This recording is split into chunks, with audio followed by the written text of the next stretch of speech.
누가복음 5장은요, 예수님께서 제자들을 부르시고 병자들을 고치시는 내용이 나옵니다. 그리고 그 사건들 사이사이에서 이 바리새인들과 서기관들이 예수님을 찾아와 예수님과 논쟁을 벌이는 내용으로 되어 있습니다. 이러한 내용을 통해서 우리가 알 수 있는 것이 있습니다. 그것은요, 누가 주님을 주님으로 받아들일 수 있는가? 누가 주님의 은혜를 경험할 수 있는가라는 겁니다. 많은 사람들이 주님을 만나요.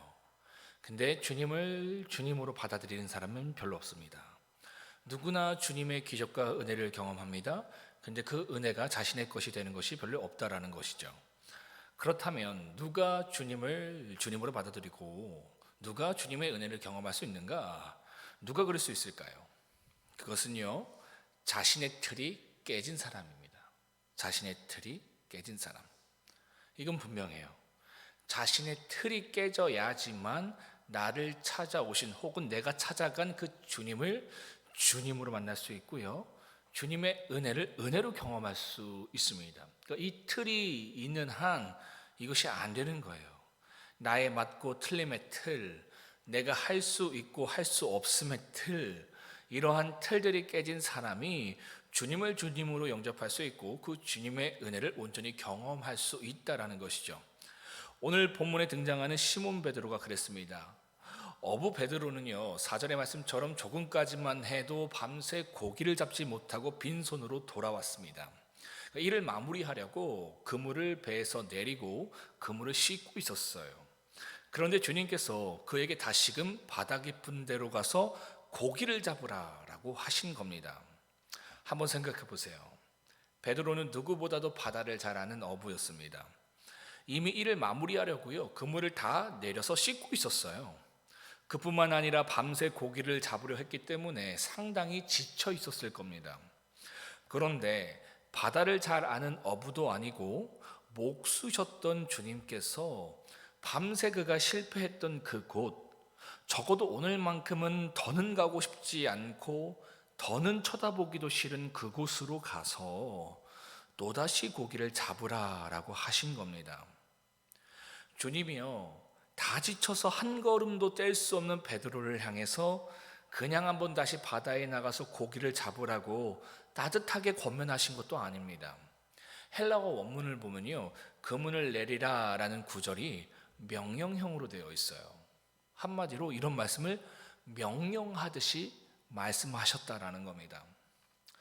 여러분 같으면요, 이러한 주님의 말씀에 순종할 수 있으시겠습니까? 순종하기 참 어렵죠. 그래서 우리가요, 늘 주님을 주님으로 온전히 받아들이지 못하고 주님의 은혜를 삶 속에서 풍성하게 경험할 수 없는 겁니다. 그렇죠? 우리는 이 지점에서 늘 순종하기 어려워요. 그렇기 때문에 주님을 주님으로 온전히 받아들이지 못하고 주님의 은혜를 삶 속에서 풍성히 경험할 수 없다는 것이죠. 그런데 베드로는 이것이 가능했습니다. 자신의 맞고 틀림의 생각의 틀, 경험의 틀, 감정의 틀을 내려놓고요, 5절의 말씀처럼 내가 주의 말씀에 의지하여 그물을 내리겠습니다, 순종했습니다. 이처럼 자신의 틀이 깨진 사람은요, 도저히 순종할 수 없는 상황에서 순종할 수 있습니다. 더불어 자신이 죄인임을 인정할 수 있어요. 자신의 옳다는 그 의가 깨졌기 때문입니다. 나는 모릅니다. 내겐 답이 없습니다. 내겐 능력 없습니다. 내가 틀렸습니다. 자신의 틀이 깨진 사람은요, 이러한 인정과 고백을 할 수 있습니다. 이거 여러분 아무나 되는 게 아니에요. 나는 모릅니다. 내겐 답이 없습니다.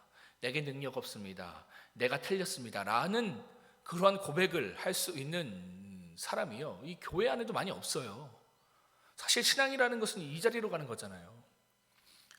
바울이 주님을 더 믿으면 믿을수록 내가 죄인 중에 괴수입니다라고 고백할 수 있듯이, 그러니까 신앙의 언어가 바로 이 언어입니다. 그러니까 직분이 있으면 있을수록, 내가 신앙의 경험이 있으면 있을수록 이 고백이 나와야 되는 거예요. 나는 모릅니다. 내겐 답이 없습니다. 내겐 능력이 없습니다. 내가 틀렸습니다. 근데 참 이런 고백을 갖기 어렵다라는 것이죠. 베드로에게는 이런 모습이 있었습니다. 주님이 주님으로 인정되는 순간 8절의 말씀처럼 그는요, 주님 앞에서 자신의 죄인됨을 고백했습니다. 또한 이처럼 자신의 틀이 깨진 사람은요, 자신의 모든 것을 버리고 주님을 따를 수 있습니다. 왜냐하면 자신이 이전까지 가치 있다고 생각했던 그 생각의 틀, 자신이 이전까지 추구했던 삶의 계획과 미래의 틀, 이 모든 것을 내려놓았기 때문입니다. 자신의 계획이 있다면, 자신의 가치의 틀이 있다면, 미래의 틀이 있다면 주님을 못 따릅니다, 여러분. 이게 깨져야지만 주님을 따를 수 있는 거예요. 11절의 말씀처럼 베드로가 그렇게 합니다. 자신의 모든 것을 버려두고 주님을 따랐습니다. 베드로뿐만 아닙니다. 베드로와 함께 있었던 야고보와 요한도 그랬고요. 27절에 등장하고 있는 세리 레위도 그랬습니다. 그럼 어떻게 이처럼 우리는 우리의 틀을 깨트리고 내가 죄인됨을 고백할 수 있고 나의 것을 버리고 주님을 따를 수 있는가? 그것은요, 우리에게 주어진 인생의 실패와 외로움과 연약함, 이러한 것들이 우리를 그와 같이 만듭니다. 베드로를 보세요. 인생의 실패를 경험한 뒤에 주님을 주님으로 받아들였습니다. 어쩌면 베드로의 실패는요, 그날 하루의 실패가 아니었을지도 모릅니다. 일주일, 한 달, 1년 동안의 실패 가운데에 주님을 만났을 수도 있어요. 비단 고기를 잡는 문제뿐만 아니라요, 인간관계, 또 삶의 문제, 죄의 문제와 같은 이처럼 인생에서 수없이 경험할 수밖에 없는 그 내용들을 통해서, 그 실패를 통해서 비로소 내게 선한 것이 하나도 없구나, 내게 어떤 답도 어떤 능력도 없구나 라는 것을 뼈저리게 깨달았을 그쯤에 주님은 그를 찾아오셨고, 자신에게 찾아온 그 주님을 베드로는 주님으로 받아들일 수 있었다라는 것이죠. 세리 레위는 외로웠습니다. 세리라는 직업 자체가 사람들에게 비난을 받는 직업이었기 때문이에요. 물론 그에게요, 돈과 권력이 있었기 때문에 겉으로는 사람들이 그에게 드러내고 거부하지는 않았을 겁니다. 그러나 사람들이요, 자신을 마음 깊숙이 혐오하고 거부하고 있음을 알았을 겁니다. 그래서 외로웠을 거예요. 그러한 깊은 외로운 가운데 있을 때에 자신을 찾아오신 주님을 주님으로 세리 레위는 받아들일 수 있었던 것이죠. 12절의 나병 환자와 18절의 중풍병자도 마찬가지입니다. 자신들에게 주어진 연약함으로 인해서 자신의 힘과 타인의 도움을 통해 주님을 찾아가 만날 수 있었고요, 그러한 만남을 통해서 주님의 은혜를 경험할 수 있었습니다. 이처럼 우리의 삶 속에 주어지는 실패와 우리에게 주어진 깊은 외로움과 감당할 수 없는 연약함이요, 우리로 주님을 주님으로 받아들일 수 있게 만들고 주님의 은혜를 경험하게 만든다라는 것이죠. 그러나 오늘 본문에 등장하는 바리새인과 서기관들은 열심을 다해 주님을 찾아갔음에도 불구하고 주님을 주님으로 받아들이지 못했고요, 주님의 은혜를 은혜로 받아들이지 못했습니다. 그들에게는요, 인생의 실패나 외로움이나 연약함 따위는 그들 사전에 없는 단어이기 때문입니다. 실패라는 게 없어요. 외로움이라는 걸 몰라요. 연약함 따위는 몰라요.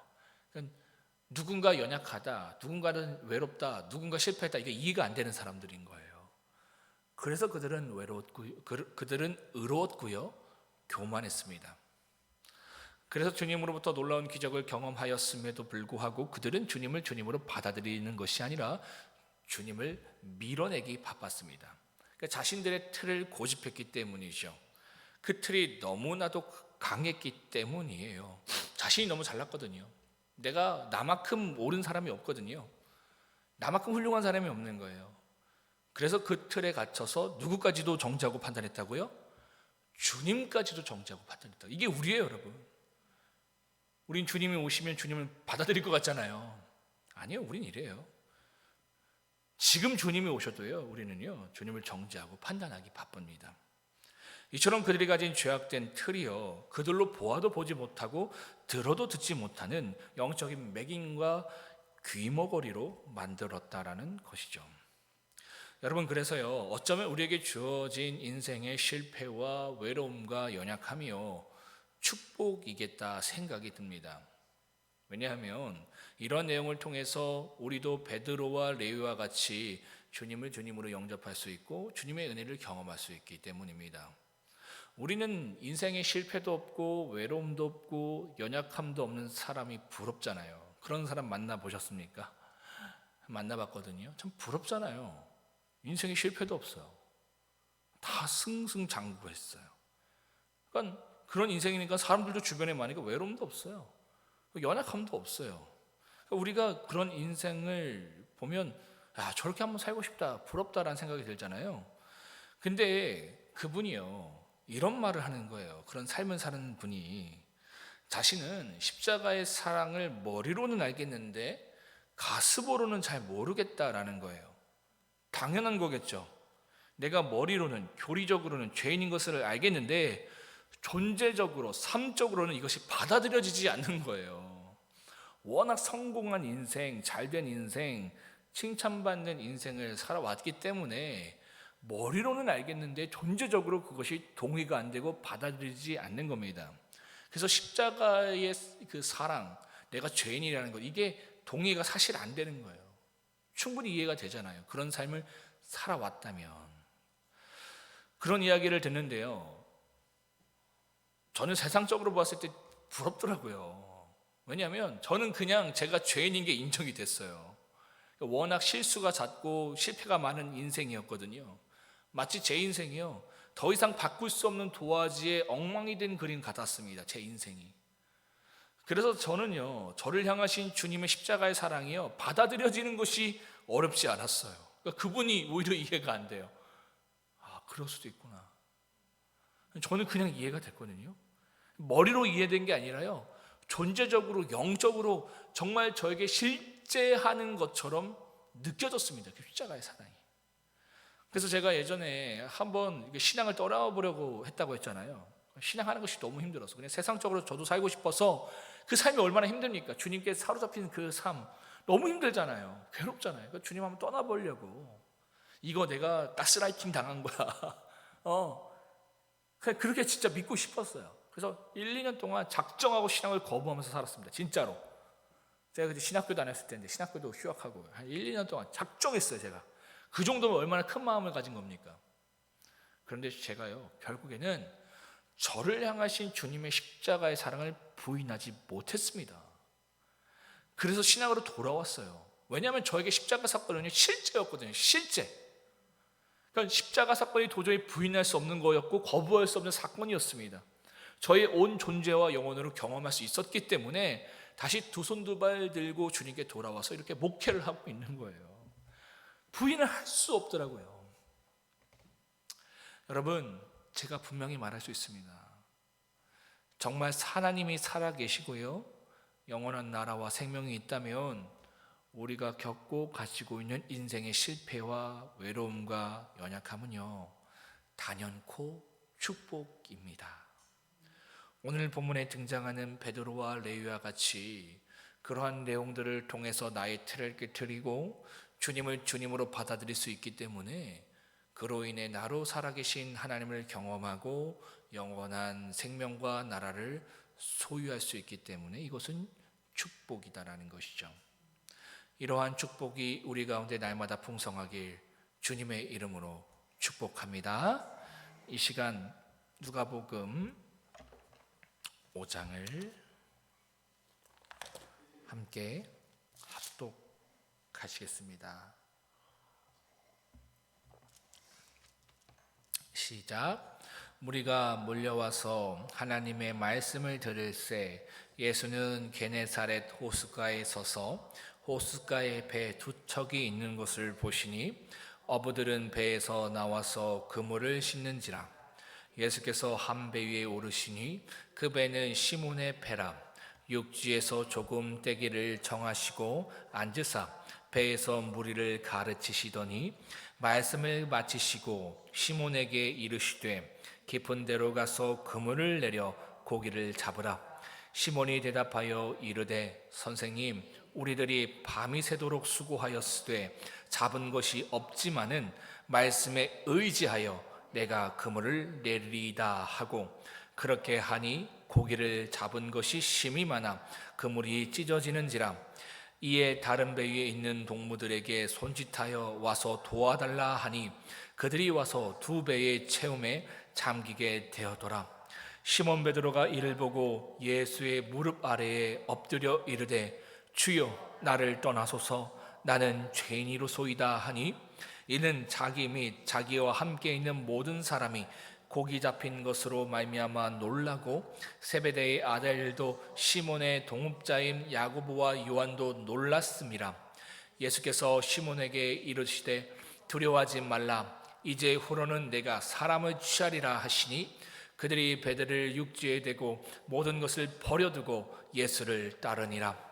예수께서 한 동네에 계실 때에 온몸에 나병 들린 사람이 있어 예수를 보고 엎드려 구하여 이르되 주여 원하시면 나를 깨끗게 하실 수 있나이다 하니 예수께서 손을 내밀어 그에게 대시며 이르시되 내가 원하노니 깨끗함을 받으라 하신대 나병이 곧 떠나니라. 예수께서 그를 경고하시되 아무에게도 이르지 말고 가서 제사장에게 내 몸을 보이고 또 내가 깨끗하게 됨으로 인하여 모세가 명한 대로 예물을 드려 그들에게 입증하라 하셨더니 예수의 소문이 더욱 퍼지매 수많은 무리가 말씀도 듣고 자기 병도 고침을 받고자 하여 모여오되 예수는 물러가사 한적한 곳에서 기도하시니라. 하루는 가르치실 때에 갈릴리의 각 마을과 유대와 예루살렘에서 온 바리새인과 율법 교사들이 앉았는데 병을 고치는 주의 능력이 예수와 함께 하더라.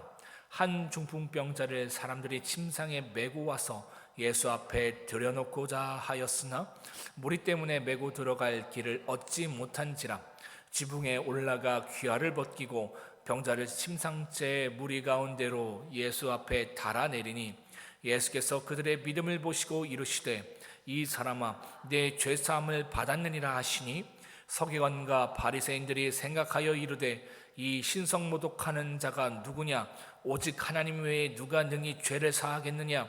예수께서 그 생각을 아시고 대답하여 이르시되 너희 마음에 무슨 생각을 하느냐 내 죄사함을 받았느니라 하는 말과 일어나 걸어라 가는 말이 어느 것이 쉽겠느냐. 그러나 인자가 땅에서 죄를 사하는 권세가 있는 줄을 너희로 알게 하리라 하시고 중풍병자에게 말씀하시되 내가 내게 이르노니 일어나 내 침상을 가지고 집으로 가라 하시매 그 사람이 그들 앞에서 곧 일어나 그 뉘었던 것을 가지고 하나님께 영광을 돌리며 자기 집으로 돌아가니 모든 사람이 놀라 하나님께 영광을 돌리며 심히 두려워하여 이르되 오늘 우리가 놀라운 일을 보았다 하니라. 그 후에 예수께서 나가사 레위라 하는 세리가 세간에 앉아 있는 것을 보시고 나를 따르라 하시니 그가 모든 것을 버리고 일어나 따르니라. 레위가 예수를 위하여 자기 집에서 큰 잔치를 하니 세리와 다른 사람이 많이 함께 앉아 있는지라. 바리새인과 그들의 서기관들이 그 제자들을 비방하여 이르되 너희가 어찌하여 세리와 죄인과 함께 먹고 마시느냐. 예수께서 대답하여 이르시되 건강한 자에게는 의사가 쓸데없고 병든 자에게라 쓸데있느니 내가 의인을 부르러 온 것이 아니요 죄인을 불러 회개시키러 왔노라. 그들이 예수께 말하되 요한의 제자는 자주 금식하며 기도하고 바리새인의 제자들도 또한 그리하되 당신의 제자들은 먹고 마시나이다. 예수께서 그들에게 이르시되 혼인집 손님들이 신랑과 함께 있을 때에 너희가 그 손님으로 금식하게 할 수 있느냐. 그러나 그날에 이르러 그들이 신랑을 빼앗기리니 그날에는 금식할 것이니라. 또 비유하여 이르시되 새 옷에서 한 조각을 찢어 낡은 옷에 붙이는 자가 없나니 만일 그렇게 하면 새 옷을 찢을 뿐이요 또 새 옷에서 찢은 조각이 낡은 것에 어울리지 아니하리라. 새 포도주를 낡은 가죽 부대에 넣는 자가 없나니 만일 그렇게 하면 새 포도주가 부대를 터뜨려 포도주가 쏟아지고 부대도 못쓰게 되리라. 새 포도주는 새 부대에 넣어야 할 것이니라. 묵은 포도주를 마시고 새 것을 원하는 자가 없나니 이는 묵은 것이 좋다 함이니라.